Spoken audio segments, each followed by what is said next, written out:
Hello, good afternoon, sir. Good evening, sir.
Good evening to all. Uh, आज हमारे resource person available नहीं है, तो आज एक जनरल क्लास रखेंगे। जनरल सेशन है जिसमें हम असाइनमेंट्स और एग्जाम्स और इन सब के बारे में डिस्कस करेंगे। सर दोबारा से बोल Okay, दीजिएगा sir. क्या बोला। जस्ट मोमेंट सर, में आपकी आवाज़ नहीं आ रही, आप अनम्यूट करके फिर बोलो।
जिनका माइक ऑन है वो अपना माइक ऑफ कर दें।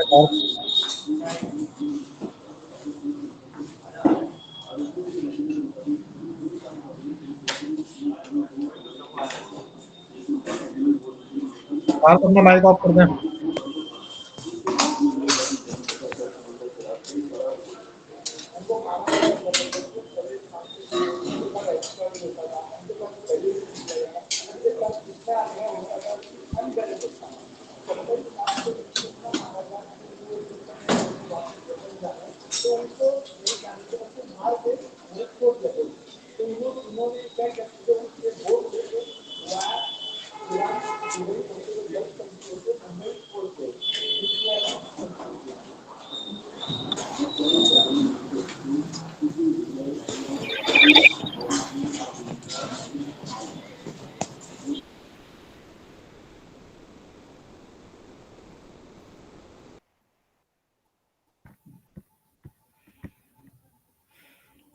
तो आज हम असाइनमेंट्स के बारे में, असाइनमेंट्स से शुरू करते हैं। असाइनमेंट्स कैसे बनानी है, किसको पता है? कौन बता सकता है असाइनमेंट कैसे बनाते हैं?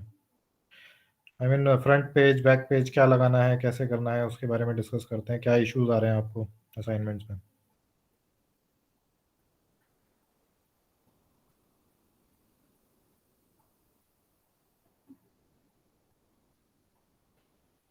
बताएं किसको क्या इशू आ रहा है असाइनमेंट्स में, बनाने में क्या इशू आ रहा है? सर फ्रंट पेज और लास्ट पेज क्या होगा? आप बताइए, आपने कोई असाइनमेंट बनाई है अब तक तन में? नहीं सर। आपको पता है असाइनमेंट डाउनलोड कहाँ से करनी है और कैसे हाँ जी करनी सर। है? हाँ जी सर। और सबको पता है कि असाइनमेंट क्वेश्चन पेपर्स कहाँ से डाउनलोड करने हैं? Yes sir. तो जैसा आप, जिन लोगों को पता है कि असाइनमेंट क्वेश्चन पेपर कहाँ से डाउनलोड करने हैं और जिनको नहीं पता है उनके लिए आप इग्नो की वेबसाइट पे जाएंगे www.igno.ac.in पे। उसके बाद आप डाउनलोड सेक्शन में जाएंगे। डाउनलोड सेक्शन में असाइनमेंट्स एक सेक्शन है। अगर आप चाहते हैं तो मैं उसको अभी खोल के भी दिखा सकता हूँ, जिससे आप लोगों को, जिनको नहीं पता है, मैं उनको उनके लिए इजी हो जाए। Yes sir.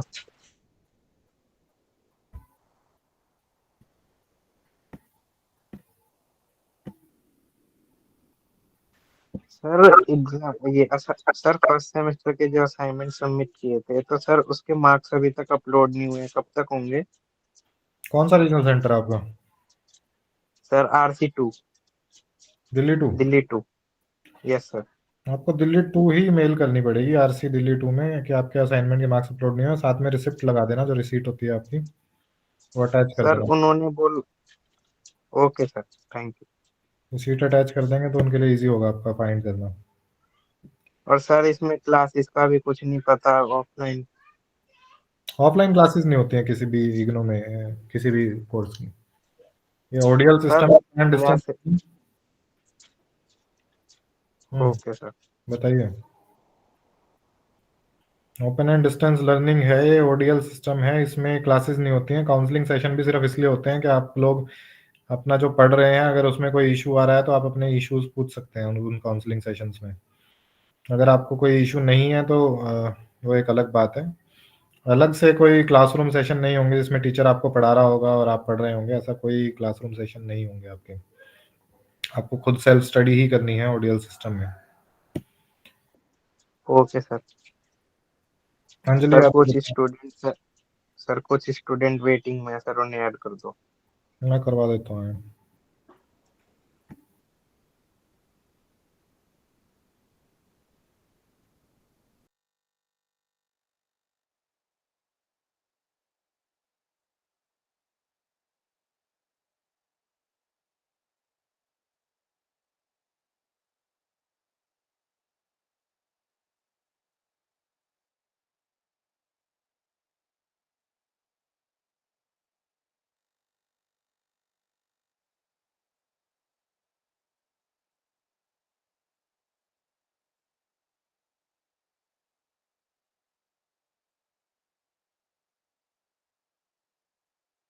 हाँ जी, और बताएं असाइनमेंट अगर असाइनमेंट डाउनलोड सेक्शन में भी आप जाएंगे, जैसे कि आपको स्क्रीन में दिख रहा होगा, डाउनलोड पे क्लिक करेंगे आप।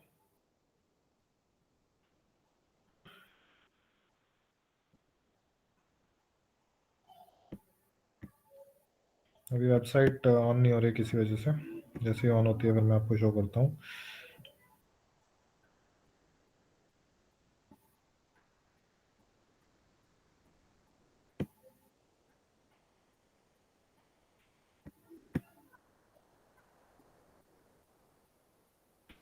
डाउनलोड सेक्शन में जाने के बाद आपके पास साइड में एक ऑप्शन है असाइनमेंट्स का। असाइनमेंट्स में अलग अलग ये आप देख सकते हैं आपकी स्क्रीन पे, master degree programme, bachelor degree programme, PG diploma programme, diploma programme, certificate programmes, PG certificate programme, appreciation programmes, ये सारे प्रोग्राम्स के आपके पास अलग अलग, जिस भी प्रोग्राम में आप एनरोल्ड हैं, मास्टर डिग्री प्रोग्राम में है तो सबके अलग अलग यहाँ पे असाइनमेंट क्वेश्चन पेपर हैं। जैसे कि अगर हम एमए हिस्ट्री की अगर बात करें, एमए की, एमए पे क्लिक करेंगे आप तो यहाँ पर इंग्लिश और हिंदी दोनों में अवेलेबल है 2023-24 सेशन की।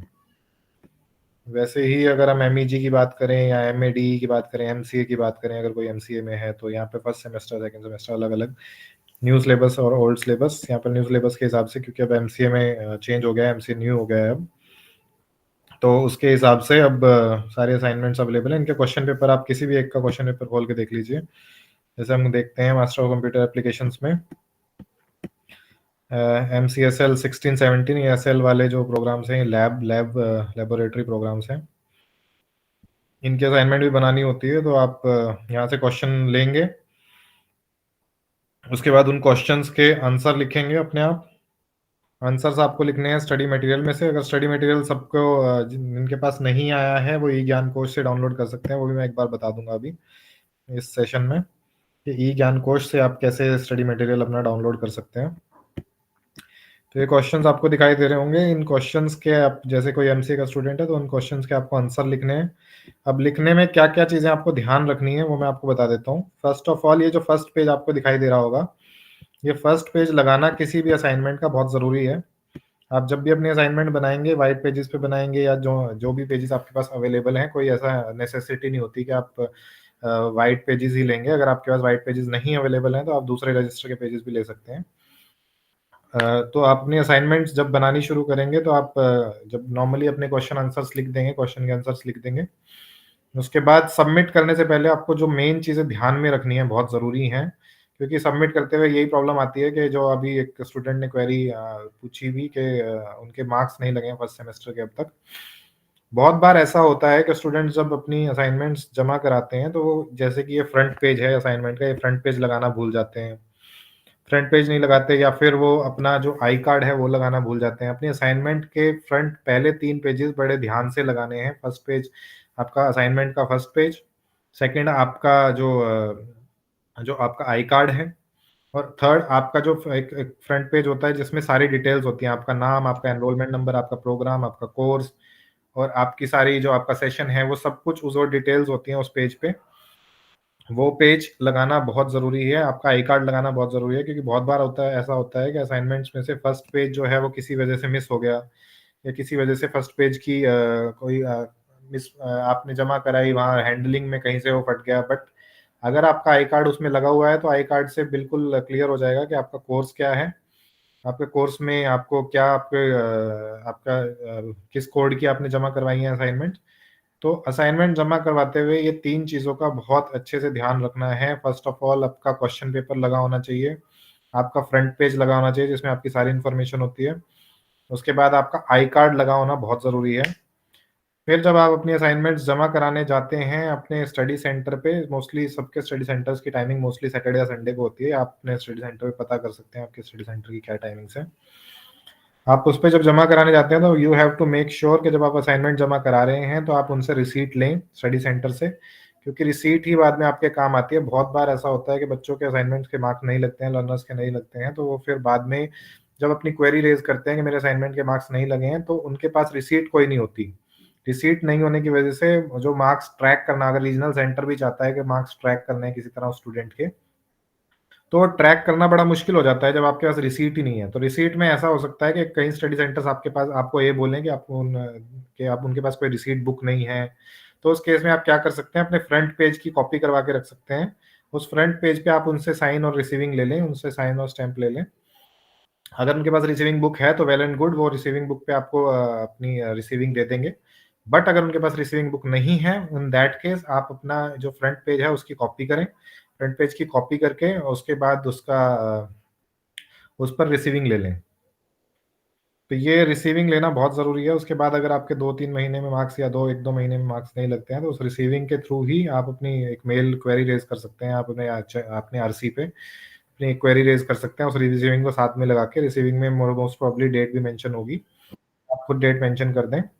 अथर्व क्या बोलना चाह रहे हैं हम? अथर्व सॉरी सर वो जो आप फोटो कॉपी किसके लिए नहीं होगी?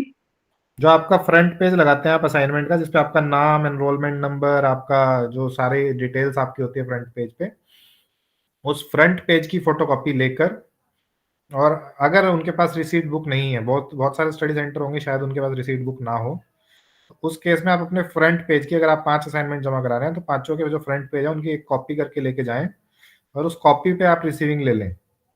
क्योंकि अगर आपके पास रिसीविंग होगी तो ही रीजनल सेंटर आपकी कोई हेल्प कर पाएगा। ट्रैक वो फिर भी करने की कोशिश करते हैं, बट ट्रैक करना बड़ा मुश्किल हो जाता है अगर आपके पास रिसीविंग नहीं होती तो ट्रैक जो असाइनमेंट में के केसेस में यही दिक्कतें आती हैं। बहुत बार ये दिक्कतें आती हैं कि स्टूडेंट्स जो हैं वो रिसीविंग नहीं लेते हैं अपने स्टडी सेंटर से, जिसकी वजह से फिर वो जब वो क्वेरी रेज करते हैं कि उनके नंबर नहीं लगे हैं 2 महीने बाद, 3 महीने बाद, तो एक बड़ा मुश्किल सिचुएशन हो जाती है। और उस केस में फिर एक ही ऑप्शन रह जाता है कि असाइनमेंट आप दोबारा जमा करवा दीजिए, क्योंकि ट्रैक करना बड़ा मुश्किल हो जाता है। असाइनमेंट कुछ कितने ही हज़ारों में आती हैं असाइनमेंट किसी भी स्टडी सेंटर के पास।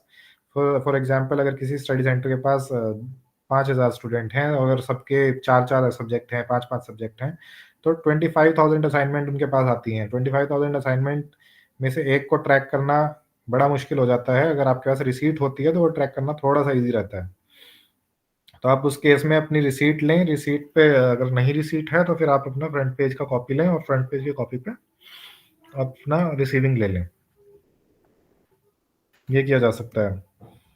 उसके बाद जिनके पास अगर बुक्स, अगर हम असाइनमेंट का ये है, अगर असाइनमेंट में किसी को और कोई मैं कोई चीज़ मिस कर रहा हूँ तो आप पूछ सकते हैं असाइनमेंट के बारे में। अगर कोई भी चीज़, कोई भी क्वेरी जमा करवाने का क्या है, कैसे है, वो पूछना चाहें तो पूछ सकते हैं।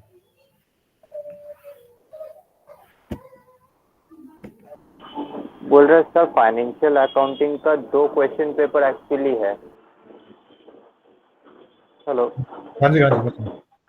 हाँ सर, एक्चुअली मैंने थोड़ा देर आगे कुछ दिन आगे डाउनलोड किया था। फर्स्ट सेमेस्टर का निकला था, उसमें 4th सेमेस्टर का निकला गया था, और फाइनेंशियल अकाउंटिंग और ये सब थोड़ा बीकॉम का पेपर में मिक्स किया हुआ था।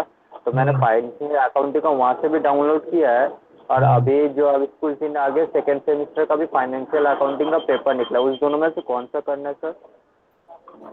नहीं, आपने सेकंड सेमेस्टर किया है कि फर्स्ट सेमेस्टर किया है? मुझे कुछ आपकी क्लियर नहीं हुई बात। सर हम लोग का एक्चुअली ईयरली एग्जाम है। हाँ, उनमें से हम लोग का अभी असाइनमेंट निकला था, जो कि सिर्फ फर्स्ट सेमेस्टर का निकला गया था, 4 पेपर्स का। 4 पेपर्स का? हाँ, और 4 पेपर्स पेंडिंग था। तो हमने बहुत सारा पेपर हमारा बीकॉम में, बीएससी में शिफ्ट किया हुआ था। जैसे फाइनेंशियल अकाउंटिंग हम लोग का बीकॉम में भी होता है, तो उसमें मेरा ये पेपर का अटका हुआ था। तो मैंने उसमें से क्वेश्चन डाउनलोड किया, वो भी 24 का ही वैलिडिटी है। और जो अभी सेकेंड सेमेस्टर का बीबीए का जनरल में आया है, वो भी बोल रहा वो 1 जनवरी से लेकर 31 दिसंबर तक वैलिड है। तो उस दोनों में से कौन सा असाइनमेंट करना हो सर? आप अभी वेट कर लीजिए, लेटेस्ट असाइनमेंट अभी अपलोड हो जाएगा। अगर इनकेस लेटेस्ट असाइनमेंट अपलोड नहीं होता है तो आप जो लेटेस्ट पढ़ा होगा उसी वाले को डाउनलोड करके उसी को सबमिट करा देंगे। पर साथ में क्वेश्चन पेपर लगाना ना भूलना, क्वेश्चन पेपर साथ में जरूर लगा देना। Okay sir. अभी थोड़ा सा वेट कर लीजिए, अभी असाइनमेंट्स अपडेट हो रही हैं। जैसे ही ठीक है आपको सर। अपडेट हो जाएगी उसको डाउनलोड करके और फिर आप लगा देना। Okay sir, thank you sir. एक और बहुत इंपॉर्टेंट चीज़ है कि जिनका ईयरली है या जिनका सेमेस्टर वाइज है वो कब असाइनमेंट जमा कराएंगे। फॉर एग्जांपल अगर किसी ने जून में एडमिशन लिया है, जून 2023 में एडमिशन लिया है, 2023 में एडमिशन लिया है, तो वो स्टूडेंट अगर उनका सेमेस्टर बेस्ड प्रोग्राम है तो वो अपना सितंबर में जमा करवाएंगे असाइनमेंट। सितंबर 30 सितंबर लास्ट डेट होती है मोस्ट प्रोबेबली। अगर बढ़ती है तो वो इग्नू की वेबसाइट पे शो हो जाता है कि असाइनमेंट की डेट इतनी बढ़ गई है। और अगर किसी का ईयरली प्रोग्राम है और उसने जून में अपना उसने एडमिशन लिया था और ईयरली प्रोग्राम है, फॉर एग्जांपल एमए अगर वो है और उसका ईयरली प्रोग्राम है, तो वो नेक्स्ट मार्च में जमा कराएंगे। फॉर एग्जांपल जून 2023 में जिसने एडमिशन लिया, वो मार्च 2024 में अपनी असाइनमेंट जमा करवाएंगे। 31 मार्च लास्ट डेट होती है जमा करवाने की। मोस्ट प्रोबेबली जब अगर कई केसेस में अगर बुक्स नहीं अवेलेबल हो पाई हैं या कुछ है, तो यूनिवर्सिटी डेट को बढ़ा देती है। 31 मार्च से अगर डेट बढ़ जाती है तो वो सब कुछ अपडेट हो जाता है इग्नू की वेबसाइट पे। तो आपको ये चीजें ध्यान, क्योंकि ये ओडीएल सिस्टम है, open and distance learning system है, क्लासरूम सिस्टम नहीं है, तो बहुत बार ऐसा होगा कि आप अपने आराम से अपने घर में बैठे हैं, आपको आप वेट नहीं करेंगे, आप अपना एक प्रोएक्टिव रहेंगे। अपनी जो इग्नू की वेबसाइट है www.igno.ac.in, उसको आप प्रोएक्टिवली खोल के देखते रहेंगे, बार बार देखते रहेंगे। बार बार देखने का मतलब ये है क्योंकि आप ओडीएल सिस्टम में है, क्लासरूम में नहीं है। क्लासरूम सिस्टम में क्या होता है, आपके फ्रेंड्स आपको अपडेट कर देते हैं, आपके टीचर्स आपको अपडेट कर देते हैं कई डेट्स के बारे में। पर क्योंकि ओडीएल सिस्टम है तो आपको यहाँ पर खुद ही एक्टिव रहना है, और वेबसाइट आपका एक बहुत अच्छा एक ऑप्शन है। वेबसाइट अगर आप नहीं फॉलो कर पा रहे हैं इसी वजह से, तो आप जो इग्नो के जो सोशल मीडिया पेजेस हैं, जो आपके किसी भी आरसी के रीजनल सेंटर के सोशल मीडिया पेजेस हैं, फॉर एग्जांपल अगर चंडीगढ़ की बात करें, आरसी चंडीगढ़ का इंस्टाग्राम पेज भी है, आरसी चंडीगढ़ का एक यूट्यूब चैनल भी है, आरसी चंडीगढ़ का फेसबुक पेज भी है। तो उन पेजेस को फॉलो या लाइक करने से ये फायदा होगा आपको, क्योंकि आप फेसबुक नॉर्मली भी यूज करते होंगे, इंस्टाग्राम नॉर्मली भी यूज करते होंगे, तो जो अपडेट्स आरसी चंडीगढ़ के या अपने आपके आरसीज की जो अपडेट्स होंगी वो आपको बार बार मिलती रहेंगी। अगर असाइनमेंट्स की डेट बढ़ रही हैं तो वो भी आपकी बार बार आपको मिलती रहेंगी। अगर किसी और चीज की डेट्स बढ़ रही हैं तो वो भी आपको बार बार मिलती रहेंगी। तो सोशल मीडिया पेजेस को लाइक करना भी एक बहुत अच्छा ऑप्शन है, लाइक और फॉलो करना भी एक बहुत अच्छा ऑप्शन है, अगर आपको इन चीज़ों के बारे में अपडेट रहना है। और अपडेट रहना बहुत ज़रूरी है ओडीएल सिस्टम में, क्योंकि ओडीएल सिस्टम में आपको कोई ऐसे अलग से अपडेट करने नहीं आएगा, आपको अपने आप ही अपडेट रहना है उन चीज़ों के बारे में। अगर असाइनमेंट्स जो जमा होंगी या तो 31 मार्च को होंगी, अगर आपका सेमेस्टर प्रोग्राम है तो उस हिसाब से, अगर आपका ईयरली प्रोग्राम है तो उस हिसाब से जमा होंगी। अगर आपको असाइनमेंट जमा, अगर आपकी बुक्स किसी वजह से डिले हुई हैं, किसी वजह से नहीं आ रही हैं आपकी बुक्स, तो उस केस में मैं आपको ई ज्ञान कोश एक बार यूज़ करना बता देता हूँ कि ई ज्ञान कोश आप कैसे यूज़ कर सकते हैं। अभी हमने देखा कि हम कैसे असाइनमेंट्स खोल सकते हैं। ये अलग अलग कोर्सेज की असाइनमेंट थी। जिन लोगों के पास बुक्स नहीं आई हैं, जिन लोगों को बुक्स नहीं मिल रही हैं, वो सेम वही चीज़ करेंगे। आप जाएंगे इग्नो के होम पेज पे, ये इग्नो की वेबसाइट है, इसका ये होम पेज है, अगर आप देख पा रहे होंगे। तो इसमें ई ज्ञान कोश, ये थर्ड ऑप्शन ही ई ज्ञान कोश है इसमें। अब ई ज्ञान कोश पे क्लिक करेंगे। अब ये ई ज्ञान कोश खुल गया है आपके पास। इसमें या तो आप डायरेक्टली, अगर आपको कोड पता है, अपने सब्जेक्ट्स के कोड पता है, जैसे कि कोई भी कोड होगा, जैसे मैं MV005, MV006, MGM22, ये अलग अलग कोर्सेज के कोड हैं। जर्नलिज्म एंड मास कम्युनिकेशन का कोड है, उसके बाद MV006 है, 005 है। तो अगर आपको कोड पता है तो आप डायरेक्टली सर्च ऑप्शन में जाके और कोड को सर्च कर सकते हैं। जैसे कि MV006 को अगर हम सर्च करें यहाँ पे जाके, तो ये MV006 की, ये देखिए सेल्स मैनेजमेंट की, आपके पास ये ऑनलाइन बुक आ जाएगी। और इस ऑनलाइन बुक के जितने भी ये यूनिट्स हैं, यूनिट 1 2 3 4 5 6 से लेके 18 यूनिट्स हैं, आप इनको अलग अलग, किसी भी जो भी यूनिट है आप उसको अलग अलग ऐसे खोल के देख सकते हैं, और इसमें से पढ़ सकते हैं या इसमें से असाइनमेंट्स बना सकते हैं। जिन लोगों ने फिजिकल जो स्टडी मटेरियल है वो मंगाया है, जब तक उनका फिजिकल स्टडी मटेरियल नहीं आता तब तक वो ई ज्ञान कोश पे जो बुक्स हैं सारी फ्री अवेलेबल हैं, सबके लिए अवेलेबल हैं। या अगर आप स्टूडेंट हैं तो भी अवेलेबल हैं। अगर आपके कोई फ्रेंड्स हैं जो मेरे ख्याल से ये जो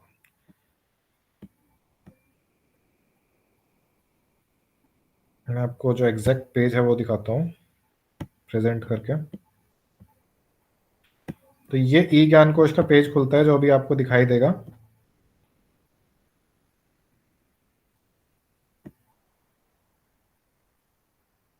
ये हमने सर्च में, ऊपर सर्च में हमने डाला था MV006। MV006 डालने पे सारी यूनिट्स खुल गई थी।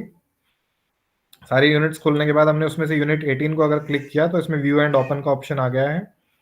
इस व्यू एंड ओपन ऑप्शन से क्या करेंगे आप, इसको खोलकर और आप अपनी जो स्टडी मटेरियल है उसको एक्सेस कर सकते हैं। अगर आपके कोई फ्रेंड्स हैं जो इग्नो से एसोसिएटेड नहीं भी हैं, और अगर उनको भी किसी एक पर्टिकुलर सब्जेक्ट का अगर उनको बुक चाहिए या बुक पढ़नी है, तो वो भी यहाँ से उसको एक्सेस कर सकते हैं। ये सबके लिए अवेलेबल है। ई ज्ञान कोश जो एक पोर्टल है, ये सबके लिए अवेलेबल है, ये कोई ऐसे किसी स्पेसिफिक के लिए अवेलेबल नहीं है। स्टूडेंट्स के लिए भी अवेलेबल है, बाकी अगर कोई चाहे एक्सेस करना तो वो भी एक्सेस कर सकता है। तो यहाँ से जाकर आप अपनी बुक खोलकर और अपने जो अपने असाइनमेंट्स हैं, या अगर आप पढ़ना चाहते हैं, ऑनलाइन पढ़ना चाहते हैं, तो वो एक्सेस कर सकते हैं। अगर बुक्स के रिगार्डिंग किसी को और को कोई क्वेरी हो, या असाइनमेंट के रिगार्डिंग किसी और को कोई क्वेरी हो, तो वो पूछ सकता है।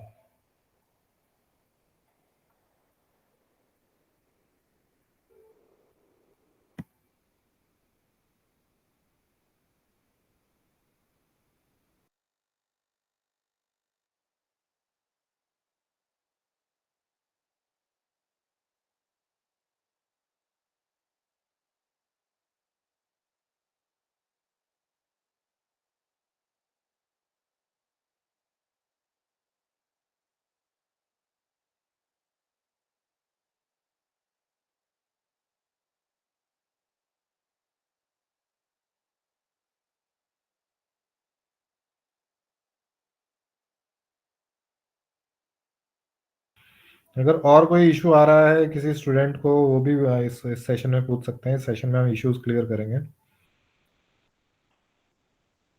जितने भी स्टूडेंट्स अवेलेबल हैं, आई थिंक 26 राइट नाउ, उनमें से अगर किसी को कोई भी इशू आ रहा है पढ़ाई में, या फिर असाइनमेंट्स में, या फिर बुक्स में, या किसी और चीज़ में, तो वो पूछ सकते हैं।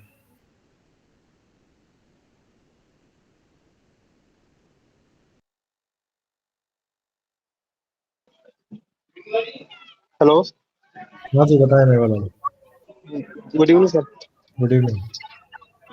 सर मैं ये जानना चाह रहा हूँ कि आज जब हम असाइनमेंट करेंगे तो एक पेज में दोनों साइड लिखना होता है, कि एक पेज में वन साइड ही लिखे और दूसरा साइड ब्लैंक रखे। देखो मेवालाल, असाइनमेंट में बहुत फ्लेक्सिबल है। आप जैसे चाहें वैसे असाइनमेंट बना सकते हैं। इसमें एक साइड लिखना या ना लिखना कोई इशू नहीं है। अगर आप पेजेस का कोई इशू है, अगर आप वाइट पेपर्स नहीं ले सकते हैं, तो आप रजिस्टर के पेपर यूज कर सकते हैं। ये बिल्कुल फ्लेक्सिबल सिस्टम है। इसमें आप किसी भी तरह के पेजेस यूज कर सकते हैं। अगर आप चाहते हैं दोनों साइड लिखना, तो आप दोनों साइड लिख सकते हैं। पर आपको अवॉइड सिर्फ एक चीज करनी है, आपको प्लास्टिक का यूज नहीं करना है। जो प्लास्टिक कवर्स होते हैं उनको यूज नहीं करना है। जी जी इलावा ये है, आप लिखना एक साइड चाहते हैं तो एक साइड लिख लीजिए। अगर आपको अच्छा लगता है दोनों साइड लिखना चाहते हैं तो दोनों साइड लिख लीजिए, इसमें कोई इशू नहीं। सर, मैं ये जानना चाह रहा हूँ कौन सा इम्पैक्टफुल रहेगा जो नंबर्स के मार्क्स के अकॉर्डिंग। देखिए, मार्क्स इससे नहीं होते हैं। हम जो इग्नो का सिस्टम है उसमें मार्क्स आपके एक साइड लिखने या दो लिखने से नहीं फर्क पड़ता है। आपका जो कंटेंट है वो कैसा है उससे फर्क पड़ता है। आपकी अगर अच्छी हैंड राइटिंग है, कंटेंट आपका अच्छा है, तो सर प्रेजेंटेशन से नहीं फर्क पड़ता है ना सर? क्योंकि बहुत सारे स्टूडेंट इग्नो में हर तरीके के स्टूडेंट हैं। हमारे पास जितने भी स्टूडेंट हैं, कई लोग ऐसे हैं जिनके पास पेजेस शायद ना भी हों, तो वो जो अपने जो भी उनके पास पेज मैनेज होते हैं वो उन पेजेस को यूज करते हैं। तो इन चीजों का फर्क नहीं पड़ता है। अगर आपने कंटेंट अच्छा लिखा है, आपकी राइटिंग अच्छी है, आपने प्रेजेंट अच्छा किया है, तो पेजेस से कोई फर्क नहीं पड़ता है। आप कोई भी पेजेस ले सकते हैं, और आप कितनी स्पेसिंग छोड़ना चाहते हैं। नॉर्मली जो असाइनमेंट का एक तरीका होता है लिखने का, अगर बेसिक अगर हम फॉर्मेट अगर हम बात करें, तो आपको पेज पे लिखते टाइम आपको, जब आप या तो राइट साइड में या फिर लेफ्ट साइड में, आपको एक कम से कम 1 इंच या 2 इंच का स्पेस, 1.5 इंच का स्पेस छोड़ना होता है। वो स्पेस इसलिए छोड़ा जाता है, और उसके बाद आपको अपना कंटेंट लिखना होता है। वो स्पेस आइदर किसी भी साइड पे वो स्पेस इसलिए छोड़ा जाता है, जिससे कि जब वो एग्जामिनर या फिर जो आपका इवेल्युएटर है, जब वो चेक करते हैं उस असाइनमेंट को, तो बहुत बार ऐसा होता है कि उन्हें कि अगर आप असाइनमेंट अपनी वापस भी लें, तो उनमें क्या रिव्यूज, क्या रिमार्क्स आए हैं, क्या वो आपके इवेल्युएटर कहना चाहते हैं, तो वो रिमार्क्स लिखने के लिए एक या 1.5 इंच का जो एरिया है वो छोड़ना एक अच्छी बात होती है, एक अच्छी प्रैक्टिस है, तो वो छोड़ना चाहिए। या तो आप राइट साइड में छोड़ सकते हैं या लेफ्ट साइड में छोड़ सकते हैं, जिससे इवैल्यूएटर को अगर कोई रिमार्क लिखना है, अगर आपको उसको कोई रिमार्क में आपको आपने अच्छी असाइनमेंट बनाई है, कोई उसको कोई एक पैराग्राफ बहुत ही अच्छा लगा है, तो उस केस में वो वहां पर मेंशन कर सकते हैं राइट साइड में that this paragraph is was excellent and this paragraph was needed any kind of improvement, वो अपना रिमार्क्स वहां पे मेंशन कर सकते हैं। बाकी पेजेस कैसे हों उससे कोई फर्क नहीं पड़ता है। आपकी प्रेजेंटेशन, आपकी जो आपने स्पेलिंग मिस्टेक्स हैं वो कम करें, जो आपकी प्रेजेंटेशन है वो अच्छी रखें। और एक एक विशेष चीज का जिसका ध्यान रखना होता है वो ये है कि आपको बिल्कुल एज इट इज अपने स्टडी मटेरियल से नहीं उतारना होता, क्योंकि अगर ऐसा आप करते हैं तो अगर आप 10 स्टूडेंट हैं, 10 के 10 आप एज इट इज अगर आपके स्टडी मटेरियल से सेम चीज उतार रहे हैं तो वो एक कॉपी केस बन जाता है। उस केस में आपके मार्क्स 0 भी आ सकते हैं। तो आपको सेम टू सेम कॉपी नहीं करना। असाइनमेंट्स का जो मेन ऑब्जेक्टिव है वो ये है कि आप उसमें से पढ़ें, उसमें से समझें और उसके बाद अपने वर्ड्स में उसको लिखें। अगर आप सेम टू सेम उतारते हैं तो वो कॉपी केस में 0 भी आपके नंबर आ सकते हैं। सर बताएं। सर असाइनमेंट कैसे, मतलब असाइनमेंट बेसिकली फाइल में देनी है या फिर ऐसे ही बांध के दे देनी है, टाइप करके दे देनी है? देखिए वो भी फ्लेक्सिबिलिटी है स्टूडेंट्स के लिए। बहुत सारे स्टूडेंट ऐसे होंगे जो शायद फाइल नहीं दे सकते, तो जो नहीं दे सकते वो भी आप टाई करके भी दे सकते हैं, कोई बड़ी बात नहीं है। आप या उसको स्टेपल करके भी दे तो सकते हैं। प्लास्टिक की फाइल में भी दे सकते हैं ना, उसको लगा प्लास्टिक में करके? नहीं दे सकते। मैंने अभी 5 मिनट पहले ये बात कही थी। आप प्लास्टिक का लेकिन यूज पेपर फाइल में? आप प्लास्टिक का यूज नहीं करेंगे किसी भी चीज में। असाइनमेंट में कहीं पे भी आप प्लास्टिक का यूज नहीं करेंगे। अगर आप चाहते हैं कि उसको फाइल में लगा के देना है तो आप फाइल में लगा के दे दीजिए, वेल एंड गुड। बट जो बच्चे फाइल नहीं यूज कर सकते, नहीं लगा सकते किसी वजह से, बिकॉज ऑफ एनी रीजन, वो फाइल के बिना भी दे सकते हैं। उसका कोई बड़ा इम्पैक्ट नहीं पड़ेगा कि आपने फाइल में दिया तो आपके मार्क्स ज्यादा आएंगे और किसी ने फाइल में नहीं दी तो उसके मार्क्स कम आएंगे। It is your way of presenting your assignment. आप चाहते हैं तो दे सकते हैं, नहीं चाहते तो कोई कंपल्शन नहीं है फाइल में देना। पार्थ ने हाथ रेज किया है, हैंड रेज किया है। बताएं। Good evening, sir. Good evening, बताएं। Sir, I don't have any query regarding the assignment, but I have an query regarding, sir, because I was not able to connect class from a very long time. या Sir, in January, sir, in our English class, sir told us that we have to make an PPT. Okay. Yes, sir. So उसके बाद sir, I was not able to join class, so I don't have any information regarding the PPT, what we do in PPT, and when we should to submit the PPT. कौन सा course है आपका? कौन से course में admission लिया हुआ आपने? Sir, BBA. आपका कोई प्रैक्टिकल सब्जेक्ट भी है उसके अंदर? Sir, environmental studies. Environmental studies में तो प्रैक्टिकल नहीं होगा मेरे हिसाब से, कि है प्रैक्टिकल उसमें? सर मैं आपसे इंग्लिश की बात कर रहा हूँ। इंग्लिश की जब क्लास चल रही थी तब हमें सर ने कहा था कि आप पीपीटी बनानी है आपको। नहीं, पीपीटीज उन्होंने जिस भी सर ने आपको कहा होगा, मुझे एग्जैक्टली नहीं पता इंग्लिश आपको कौन पढ़ा रहे थे, बट जिन्होंने भी कहा होगा वो सिर्फ ये काउंसलिंग सेशन के पर्पज से कहा होगा, क्योंकि पीपीटीज कहीं पे भी जमा कराने का कोई प्रोविजन तो नहीं है। आपके कोर्स में भी बीबीए में पीपीटी कहीं पे जमा कराने का नहीं है। असाइनमेंट्स ही जमा होती हैं, एग्जाम दिए जाते हैं। Okay, thank you so much sir. और कोई बताएं अगर किसी को कोई और भी इशू है असाइनमेंट के अलावा, बुक्स के अलावा। नो सर, अभी तो कोई इशू नहीं है। असाइनमेंट में और कोई क्वेरी हो आपको इस बारे में?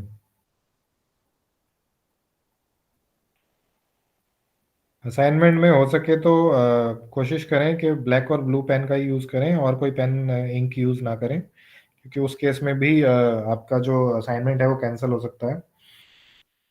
और कोई इतना कोई हार्ड स्ट्रिक्ट रूल्स नहीं है, बहुत फ्लेक्सिबल है। आपको सिर्फ आपको ये ध्यान रखना है कि आप चीट नहीं कर रहे हैं। अगर असाइनमेंट आपको घर में बैठ के बनाने हैं, इसका मतलब ये नहीं है कि आप बिल्कुल एग्जैक्टली बुक से सेम एज इट इज उतार रहे हैं, वो बिल्कुल नहीं करना है। आपको 1 या 1.5 इंच का जो एक खाली स्पेस है वो रखना है राइट या लेफ्ट में, जहां पर भी आप रखना चाहें। तो वो इसलिए होता है कि आप वहां पर जो एग्जामिनर है वो कमेंट दे सकते हैं। एक आपको और ध्यान, जो मैंने शुरू में बताया था, जो जिन्होंने बाद में अगर ज्वाइन किया है, कि आपको रिसीट लेनी बहुत ज़रूरी है जब आप अपनी असाइनमेंट जमा कराते हैं। आपको वेल इन टाइम जमा करानी है, 31 मार्च से पहले जमा करानी है। इन केस अगर डेट बढ़ जाती है तो उस डेट से पहले जमा करानी है। अप्रैल हो जाती है तो अप्रैल से पहले जमा करवानी है अपने स्टडी सेंटर पे। रिसीट लेना बहुत ज़रूरी है। रिसीट नहीं लेंगे तो आपके बाद में मार्क्स, जब आपको मार्क्स नहीं आपके अपडेट किसी वजह से हो पाए, तो उस केस में वो रिसीट आपकी बहुत हेल्प करेगी। आपका रीजनल सेंटर भी उसी रिसीट से ट्रैक कर पाएगा। अगर आपको असाइनमेंट के क्वेश्चन पेपर अभी नहीं मिल पा रहे हैं किसी वजह से, तो उस केस में आप क्या करेंगे कि आप, जस्ट अ मोमेंट,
हाँ जी। तो जिन लोगों ने अगर कोई बाद में आया है, उसको कोई असाइनमेंट की क्वेरी है तो वो पूछ सकते हैं।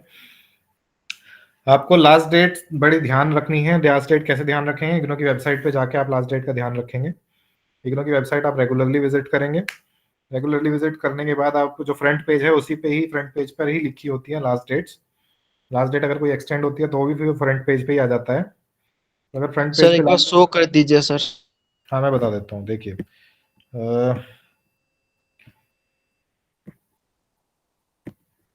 अभी क्योंकि असाइनमेंट की कोई लास्ट डेट नहीं चल रही है तो अभी तो नहीं दिखाई देगी, पर मैं फिर भी फ्रंट पेज आपको शो कर देता हूँ इग्नो का, जिससे आपको आइडिया रहे। आप नॉर्मल गूगल पर इग्नो लिख देंगे तो भी इग्नो की वेबसाइट पे सबसे पहले लिंक आता है। अगर आप डायरेक्टली यूआरएल डालना चाहते हैं तो www.igno.ac.in, आपको ये पेज दिखाई देगा इग्नो का, Indira Gandhi national open university का ये पेज दिखाई देगा। इसमें होम है, अबाउट इग्नो है, रजिस्टर ऑनलाइन है। रजिस्टर ऑनलाइन में आपके री रजिस्ट्रेशन वगैरह के आपको लिंक दिखाई देंगे, टर्म एंड एग्जाम के लिंक दिखाई देंगे, री इवैल्यूएशन अगर आप करवाना चाहते हैं तो उसका लिंक दिखाई देगा, एंट्रेंस एग्जाम। तो ये सारी चीजें आपको रजिस्टर ऑनलाइन में दिखेंगी। स्टूडेंट सपोर्ट के अंदर स्टूडेंट जोन दिखाई देगा, स्टूडेंट ग्रीवेंसेस दिखाई देंगे जहाँ पे आप अपने ग्रीवेंस डाल सकते हैं। स्टूडेंट जोन में जाके आप अपना ग्रेड कार्ड वगैरह चेक कर सकते हैं, अपना रजिस्ट्रेशन स्टेटस खोल सकते हैं। ऐसे रीजनल सेंटर्स अगर आपको देखने हैं कि कहाँ कहाँ पे रीजनल सेंटर है, कहाँ कहाँ पे स्टडी सेंटर है, तो आप रीजनल सेंटर स्टडी सेंटर में जा सकते हैं। जैसे कि अगर हम एक स्टूडेंट ने बोला था कि वो कहाँ पर दिखाई देता है, तो ये जो मेन पेज है इसी में नीचे यहाँ पर अलर्ट्स के अंदर आपको दिखाई दे जाएगा last date of re registration. देखिए यहाँ पे आपको दिख रही होगी last date of re registration लिखा हुआ है। तो ऐसे ही जैसे यहाँ पर ये न्यू करके ब्लिंक हो रहा है, और UGC approved short term professional development programme NEP 2020, ये टीचर्स के लिए है। रीवैल्यूएशन अगर आपको कॉपी ऑफ आंसर स्क्रिप्ट चाहिए तो उसका एक लिंक आया हुआ है। अभी last date extended till 15th for fresh admission की जो लास्ट डेट है, अभी जो लोग एडमिशन लेना चाह रहे हैं, अगर आपके कोई नोन है जो इग्नो में एडमिशन लेना चाहते हैं, तो उनके उनके लिए लास्ट डेट बढ़ चुकी है, 15 फरवरी हो गई है, जो फ्रेश एडमिशन की लास्ट डेट है। असाइनमेंट का भी यहीं पर आ जाता है, यहीं पर एक लिंक आ जाता है। नहीं तो आप अपने रेस्पेक्टिव आरसीज की वेबसाइट भी विजिट कर सकते हैं। अगर आप इग्नो, फॉर एग्जांपल अगर कोई चंडीगढ़ का स्टूडेंट है, इग्नो आरसी चंडीगढ़ लिख देगा गूगल पे, तो जो फर्स्ट लिंक आता है वो इग्नो की वेबसाइट, आरसी चंडीगढ़ की वेबसाइट आती है। उस पर भी आप रेगुलर अपडेट्स मिलते रहते हैं कि आपके असाइनमेंट की डेट बढ़ गई है या कितनी बढ़ गई है, कितनी नहीं बढ़ी है। तो वो रेगुलर अपडेट्स, किसी के प्रैक्टिकल हैं तो वो प्रैक्टिकल का भी यहीं पर आ जाता है मेन पेज पर ही। आरसी किसी भी आरसी की वेबसाइट पे मेन पेज पे आ जाता है अगर कोई प्रैक्टिकल कंडक्ट हो रहे हैं, कोई प्रैक्टिकल नहीं, किस डेट पे कंडक्ट हो रहे हैं, एक्सटेंड हो रही है डेट या कुछ भी है, तो वो सारा आपको मेन पेज पे मिल जाता है। जैसे ये मेन पेज में अलर्ट्स आपको दिखाई दे रहे हैं, फिर ये न्यूज एंड अनाउंसमेंट्स है। न्यूज एंड अनाउंसमेंट्स में आपको अगर कोई प्लेसमेंट चल रही है इग्नो के अंदर अभी फिलहाल, जैसे कि ये the campus placement cell association regional centre Delhi NCR, Delhi NCR एक प्लेसमेंट ऑर्गेनाइज कर रहा है, प्लेसमेंट अभी ऑर्गेनाइज कर रहा है फरवरी 23 को। तो लोग इस पर जो लर्नर्स हैं वो क्लिक करके चेक कर सकते हैं कौन से लोग लर्नर्स एलिजिबल हैं, कौन से लर्नर्स इस प्लेसमेंट ड्राइव में जा सकते हैं, जो दिल्ली 2 वाले हैं, जो कोर्स कंप्लीट कर चुके हैं या कंप्लीट उनका कंप्लीशन हो चुका है, बस डिग्री अवेटिंग है। तो वो यहाँ न्यूज एंड अनाउंसमेंट में जाके अपना ये सारी चीजें देख सकते हैं, ये मेन पेज पे देख सकते हैं। फॉर एग्जांपल मैं आपको एक चंडीगढ़ की वेबसाइट खोल के दिखा देता हूँ। जैसे ये इग्नो की वेबसाइट है, अगर हम गूगल पर नॉर्मली इग्नो आरसी चंडीगढ़ लिख देते हैं, इग्नो आरसी कोई भी आप लिख सकते हैं, अगर आप कोई भी अगर स्टूडेंट बताना चाहे उनके आरसी का वेबसाइट खोलने के लिए, तो हम वो खोल के देख सकते हैं अगर कोई बताए। सर गुजरात का। हाँ, तो अगर गुजरात की हमें वेबसाइट खोलनी है तो इग्नो आरसी गुजरात हम उस पर लिख देंगे गूगल पे। तो ये जो पहली ही जो देखिए, अगर आपको लिंक दिखाई दे रहा होगा तो पहला ही लिंक अहमदाबाद आ गया है। अहमदाबाद में रीजनल सेंटर है हमारा गुजरात में, तो हम इस पे पहले लिंक पे क्लिक कर देंगे। ये इग्नो रीजनल सेंटर अहमदाबाद की वेबसाइट खुल गई है। अब इसके अंदर आपको यहाँ पर अनाउंसमेंट्स के अंदर, जैसे कि अभी कन्वोकेशन होने वाली है इग्नो की, तो यहाँ पर आपको देखिए पहली ही नोटिफिकेशन दिखाई दे रही होगी 37th कन्वोकेशन की। देन प्रैक्टिकल शेड्यूल आपको दिखाई दे रहा होगा, MSc environment science practical schedule for lab course. इस पे जो एमएससी एनवायरमेंट साइंस वाले स्टूडेंट्स हैं वो इस पे क्लिक करेंगे और उनको अपना एमएससी एनवायरमेंट का सारा वो खुल जाएगा, उनका डेटा है जो वो खुल जाएगा, कहाँ कहाँ पे प्रैक्टिकल शेड्यूल है। काउंसलिंग शेड्यूल आपको इनको दिख जाएंगे। एडवर्टाइजमेंट अगर कोई है पीएचडी की अभी पीएचडी के एंट्रेंस एग्जाम हुए तो उसकी एडवर्टाइजमेंट दिख गई है। यहीं पर ऐसे ही पेज हर रीजनल सेंटर की वेबसाइट एग्जैक्टली ऐसी ही दिखाई देती है जैसी ये दिखाई दे रही है आपको। एग्जैक्टली यहीं पर अनाउंसमेंट्स के अंदर ही आपके जो अगर असाइनमेंट की डेट एक्सटेंड हुई है तो वो आ जाती है, अगर आपके कोई प्रैक्टिकल सेशंस हैं तो उसकी डेट आ जाती है यहाँ पर। नहीं तो आप असाइनमेंट्स पे क्लिक करके देखिए, क्विक लिंक्स है, क्विक लिंक्स के अंदर prospectus, programmes, assignments, counselling sessions, और ये अलग अलग। असाइनमेंट पे क्लिक करेंगे तो आपको असाइनमेंट का पेज खुल गया। जैसे मैंने जो शुरू में बताया था असाइनमेंट आपको कैसे डाउनलोड करनी है, आप यहाँ अपनी रीजनल सेंटर की वेबसाइट पे जाके भी असाइनमेंट पे क्लिक कर सकते हैं। और किसी भी आप रीजनल सेंटर की वेबसाइट खोलेंगे, जैसे कि आरसी चंडीगढ़, इग्नो आरसी चंडीगढ़, अगर आप गूगल पर लिखते हैं तो ये देखिए पहली वेबसाइट जो आ रही है वो इग्नो आरसी चंडीगढ़ की आ गई है। बिल्कुल सेम एज इट इज वैसी ही खुलेगी। अभी फिलहाल किसी वजह से सर्वर डाउन होगा आरसी चंडीगढ़ की वेबसाइट का, तो नहीं खुल रही है। दिल्ली 2 की खोल के देख लेते हैं, IGNOUDELHI 2। तो इग्नो दिल्ली 2 रीजनल सेंटर को एक स्टूडेंट था, अभी लर्नर था जो दिल्ली 2 का था। अभी दिल्ली 2 या की भी वेबसाइट डाउन है किसी वजह से, तो गुजरात की वेबसाइट जो थी हमने देखी।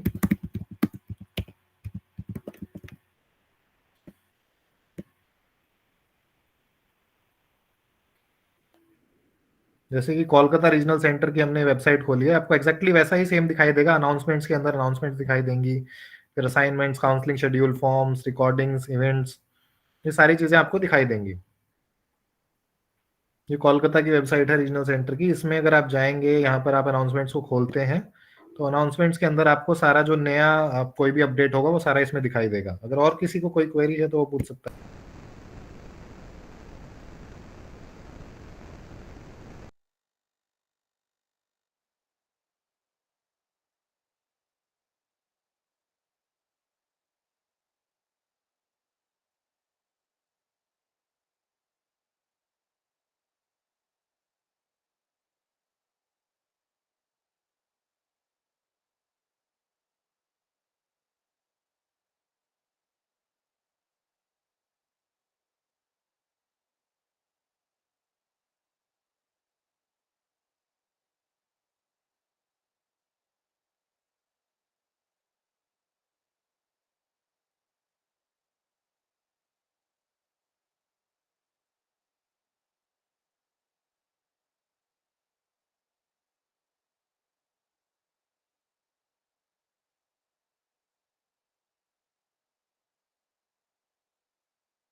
जैसे न्यूज एंड इवेंट्स में इसमें देख सकते हैं आप, BLIS practical schedule, TE BLIS school of health sciences conducting A pre admission counselling session, counselling की इन्फॉर्मेशन, और ये हर तरह की इन्फॉर्मेशन आपको इन रीजनल सेंटर की वेबसाइट्स पे ही मिल जाएंगी। नहीं तो अगर आप देखना चाहें तो हम किसी भी रीजनल सेंटर के फेसबुक पेजेस भी होते हैं, कोई अपने जैसे कि अगर हम इसी में सर्च करें चंडीगढ़ का फेसबुक पेज, अगर हम देखें Facebook RC Chandigarh Facebook page,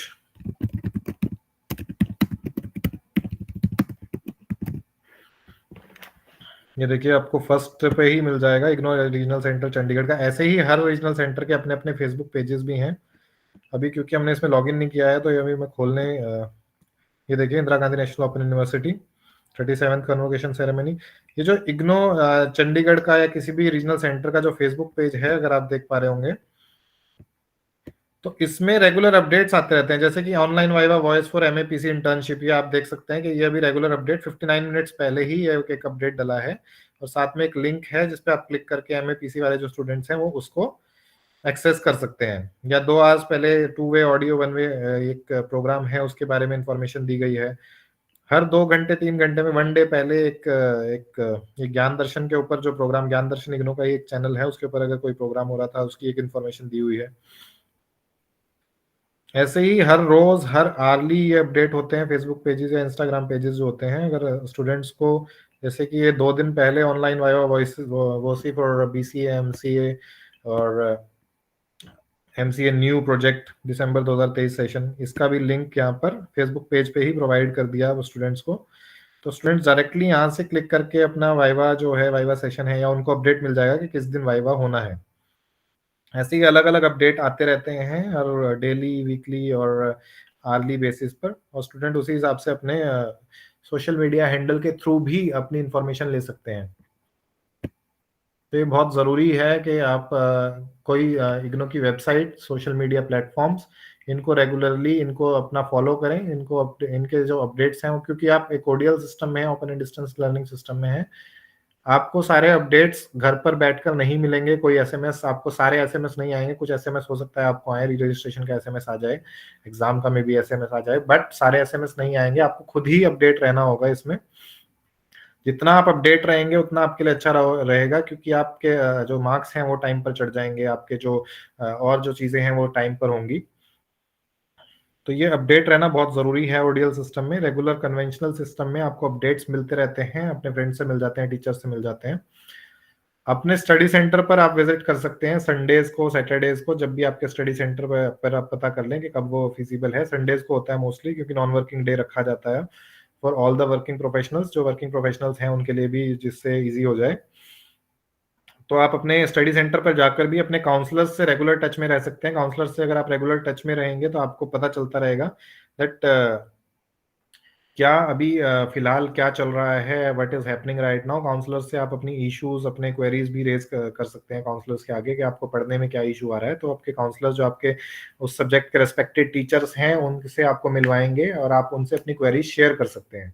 classroom session नहीं होगा, फिर दोबारा मैं बता रहा हूँ, क्लासरूम सेशन नहीं होगा। आपको ये काउंसलिंग सेशंस ही होंगे, या तो ऑनलाइन होंगे जैसे कि अभी काउंसलिंग सेशन चल रहे हैं, या फिर आप जाकर अपने काउंसलर से डायरेक्टली अपने स्टडी सेंटर पर मिल सकते हैं। नॉन वर्किंग डेज में ही होता है मोस्टली, या अपने स्टडी सेंटर में पता कर सकते हैं कि किस डेज पे मिल सकते हैं। वर्किंग डेज में भी अगर आपको कोई इमरजेंसी है तो आप अपने काउंसलर से बात कर सकते हैं, इफ ही और शी इज अवेलेबल।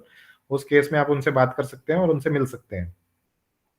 अगर और कोई क्वेरी, किसी को जनरल क्वेरी, क्योंकि एक जनरल सेशन था आज, हमारे जो सब्जेक्ट ओरिएंटेड जो हमारे रिसोर्स पर्सन थे वो नहीं थे अवेलेबल, तो एक जनरल सेशन था। अगर और किसी को जनरल कोई क्वेरी है अपनी स्टडीज के रिगार्डिंग, अपने असाइनमेंट्स के रिगार्डिंग, तो पूछ सकते हैं।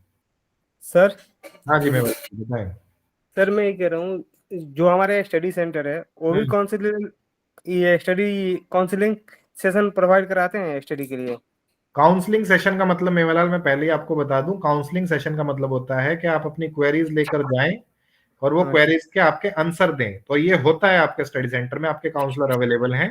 आप पढ़िए अपनी बुक्स में से, आपको जो भी क्वेरीज आती हैं आप अपने स्टडी सेंटर पे बिल्कुल जा सकते हैं, अपने काउंसलर से बात कर सकते हैं कि मुझे इन स्टडीज में ये इस ब्लॉक में ये मुझे इश्यूज हैं।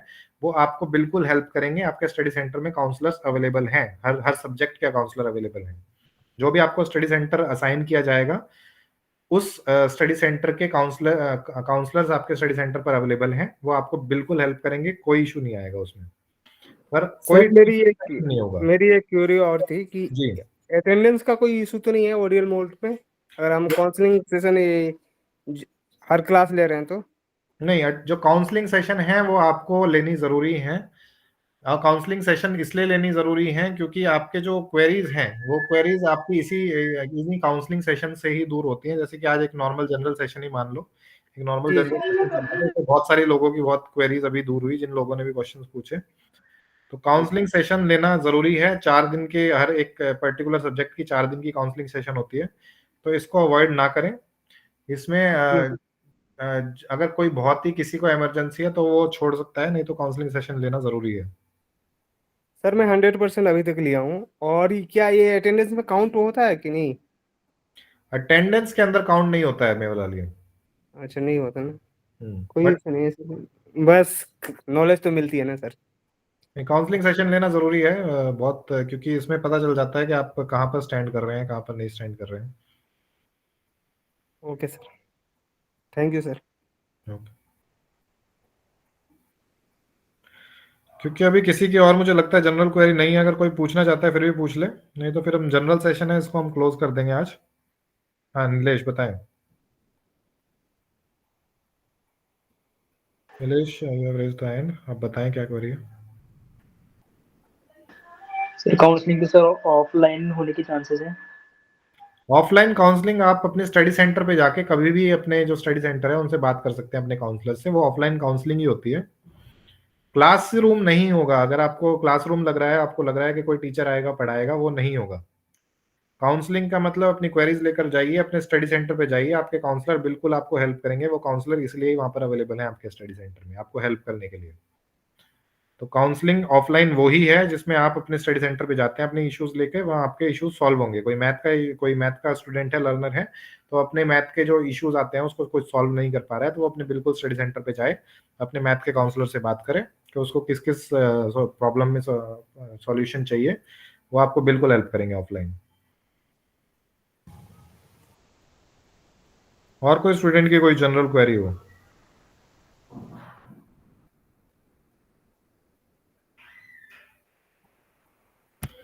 तो हम 1-2 मिनट वेट करते हैं, अगर किसी की क्वेरी है तो ठीक है, नहीं तो फिर हम इस जनरल काउंसलिंग सेशन को क्लोज करेंगे। कल भी एक सेशन होगा आपका, डॉक्टर भानु आपको कल डॉक्टर भानु सर जो हैं वो आपको कल एक काउंसलिंग सेशन लेंगे। वो सब्जेक्ट ओरिएंटेड होगा, कोर होगा वो आपका, वो जनरल नहीं होगा। तो उसमें ज़रूर उसको अटेंड करें और अपनी क्वेरीज पूछें।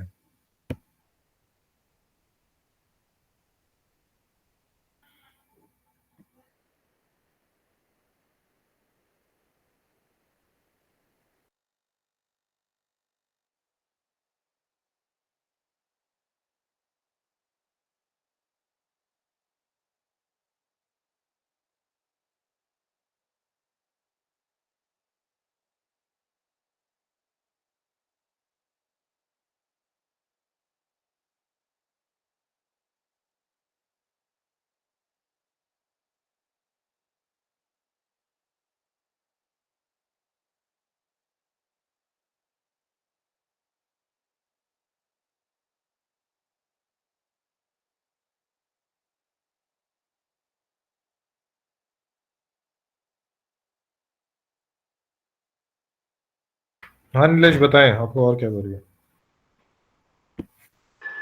सर आज की क्लास में क्या क्वेरीज पिकअप की जाएगी?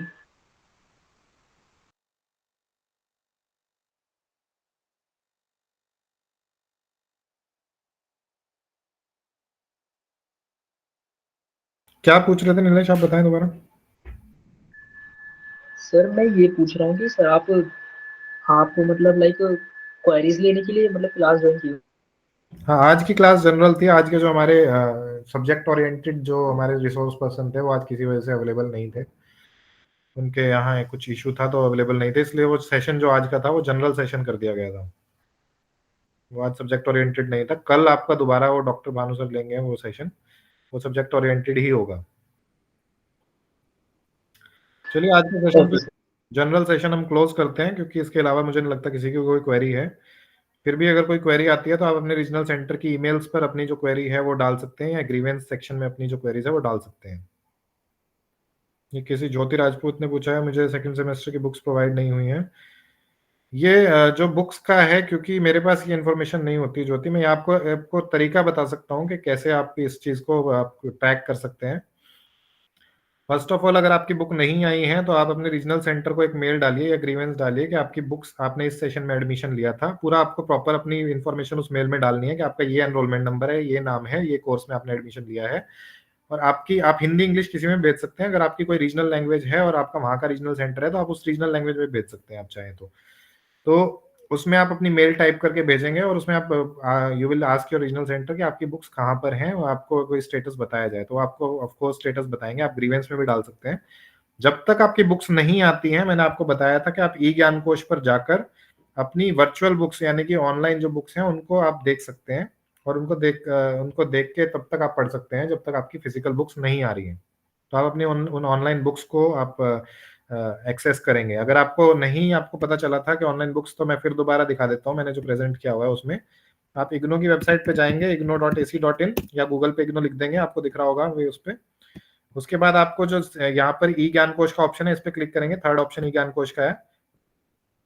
अब क्योंकि ये दूसरी टैब में खुल गया है तो मैं आपको दूसरी टैब प्रेजेंट करता हूँ अभी। ये देखिए, आपको इसमें दिख रहा होगा ई ज्ञान कोश का आपका पेज खुल गया है वहाँ इग्नो की वेबसाइट से। अब ई ज्ञान कोश के पेज में ऊपर सर्च करने का ऑप्शन है। अगर आपको अपने कोड्स पता है तो आप डायरेक्टली सर्च कर सकते हैं, नहीं तो ये नीचे आपको बीए हिंदी, बीए हिस्ट्री, ये सारे आपको कोर्सेज दिखाई दे रहे होंगे, बीएजी और बीकॉम, बीएससी। अगर आपको अपना कोर्स कोड पता है, जैसे कि किसी का भी कोर्स कोड हो सकता है, ये सारे कोर्स कोड है MV006, MV00, आप डायरेक्टली इसमें टाइप करके सर्च वाले कॉलम में और अपना कोर्स कोड खोल सकते हैं और यहाँ से आप अपनी बुक डाउनलोड कर सकते हैं या ऑनलाइन पढ़ सकते हैं, जैसे भी आपको ठीक लगे, जब तक आपकी फिजिकल बुक्स नहीं आ रही हैं। इन दैट फिजिकल बुक्स जब तक नहीं आ रही है, आप उसका ट्रैक कैसे रखेंगे? आप डायरेक्टली अपने जो रीजनल सेंटर है उसको मेल करेंगे कि आपकी जो बुक्स हैं वो अब तक नहीं आई हैं और वो कब तक आएंगी, तो आपको एक रिप्लाई भेज देंगे कि कब तक आपकी बुक्स आएंगी। अगर क्वेरी है तो आप पूछ सकते हैं, नहीं तो हम जनरल सेशन को क्लोज करेंगे आज के को। तनुजा कुमारी अगर कुछ पूछना चाह रही है, उन्होंने भी एनरोलमेंट नंबर भेजा।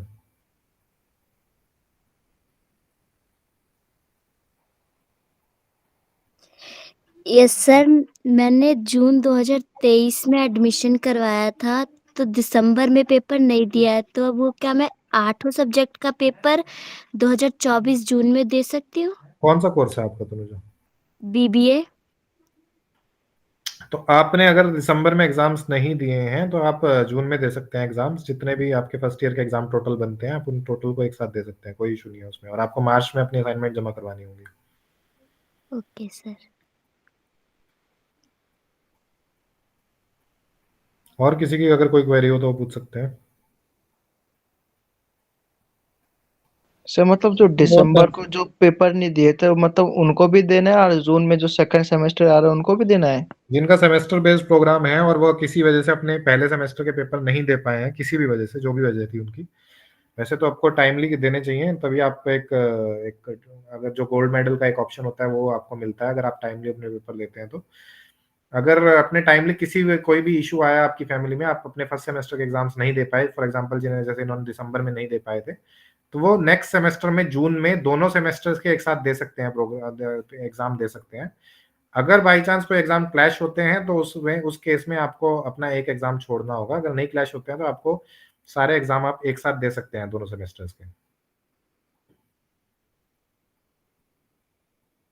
बहुत बार ऐसा होता है कि बहुत स्टूडेंट्स किसी इमरजेंसी में फंस गए हैं और वो नहीं दे पा रहे हैं, उस केस में आपको ऑप्शन मिलता है कि आप नेक्स्ट सेमेस्टर में दोनों सेमेस्टर्स के एग्जाम दे सकें। सर और अगर फर्स्ट ईयर का तब भी फिर ना दे पाए, बस सेकंड का ही दिया, तो बाद में कोई दिक्कत तो नहीं होगा ना? नहीं, अगर आप सेकंड सेमेस्टर का एग्जाम देते हैं तो आपको फर्स्ट का तो देना ही देना पड़ेगा, चाहे आप अभी दें चाहे बाद में दें। वो आपको ऑप्शन मिल जाता है कि आप नेक्स्ट सेमेस्टर में दे सकते हैं, पर देने तो आपको पड़ेंगे। आपको एट द एंड कंप्लीट तो आपको सारे एग्जाम करने ही पड़ेंगे। अगर आपके किसी फर्स्ट और सेकंड सेमेस्टर में 10 कोर्सेज हैं तो आपको 10 कंप्लीट करने ही पड़ेंगे। अगर आप अभी छोड़ रहे हैं बाद में आप देना चाहते हैं तो आप बाद में दे सकते हैं। अपना जो आपका कोर्स का जो एक मैक्सिमम पीरियड होता है, अगर आप किसी का 4 साल है, किसी का 5 साल है, उस 5 साल के अंदर आपको वो देने ही पड़ेंगे, तभी आपकी डिग्री कंप्लीट होगी, नहीं तो डिग्री कंप्लीट नहीं होगी। Okay sir. चलिए फिर आज का हम सेशन क्लोज करते हैं। अगर फिर भी किसी को क्वेरी है तो पूछ सकता है। हम 1 मिनट रुकते हैं, नहीं तो फिर हम आज का सेशन क्लोज करते हैं, general session.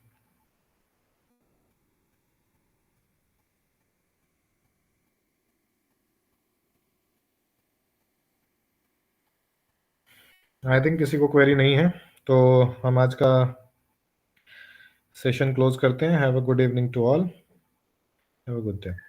Good evening sir.